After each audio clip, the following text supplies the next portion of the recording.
My chopper gon' stutter like goddamn, he repetitive. Every single session with every single client is different.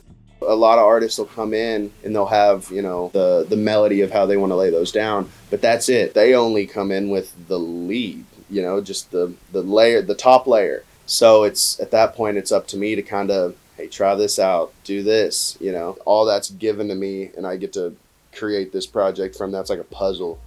And I fell in love with that.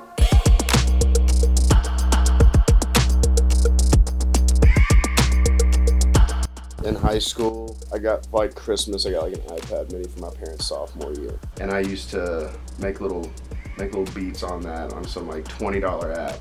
And then it kind of just stayed as a hobby for 4 years, slowly built a little home studio. I had the sock on the mic. After I lost my day job in 2019, I said, screw it, this is what I like. I'm gonna try it out. What else I got to lose at this point? When I lost that job and I went and started doing this, that's all I had. So it was this or nothing. If we die, we die, no plan B.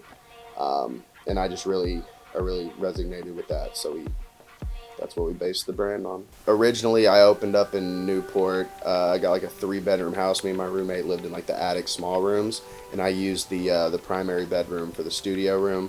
But you have a home studio, I don't care how good you are, it's gonna be hard to get bigger clients in there. We were looking for a bigger location because we wanted to move and start doing more, events, move on our marketing program.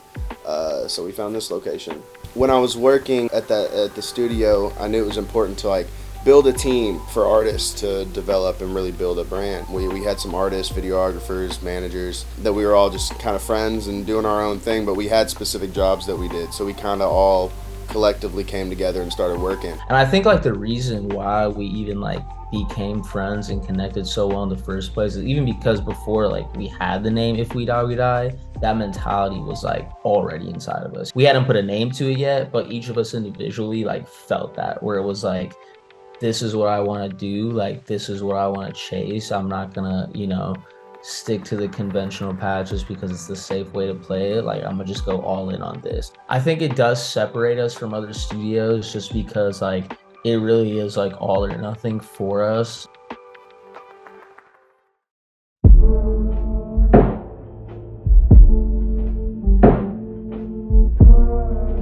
I think half of my job is obviously to be a musician, and I think the other half of my job is to understand it's psychology, understanding people, understanding how people feel in the booth, and trying to give them a good experience overall. And I feel a big part of my job is just being a human being. Not being that mysterious guy or that cool guy. It's just being a goofy, normal human being, and I feel making other people feel comfortable is so important because it's therapy. Just this week, I've had a client crying in the booth, just having a beautiful experience in there and just letting go, came in with some trauma and just let it go. And, I think that only happens when the engineer is a human being, nothing more special than that, Everybody that works here, no one's an employee. Everybody's independent contractors. So everybody is themselves, they're their own brand. But when you join the team, you're also expected to put the work in, and that goes back to that's the mentality. It's this or nothing. That's why Ethan's blossomed here and done such a good job. Some people, they start doing this professionally and they realize, man, I just want to be the artist. Because this comes with a lot of other things besides just, oh, you get to sit here and just have fun and make songs. No, I'm booking clients like I'm a hairdresser, but it's for rappers. You know what I'm saying? So it's rapper energy constantly. Rapper Karens, you know what I'm saying? Not regular Karens, or rapper Karens. A little scarier.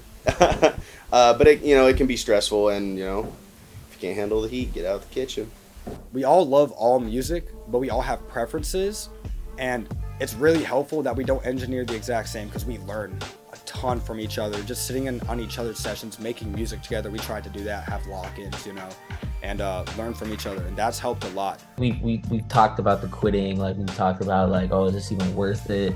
But at the end of the day, it's even if we wanted to stop, I don't think we could. Even if we wanted to leave the game, I don't think we could leave the game.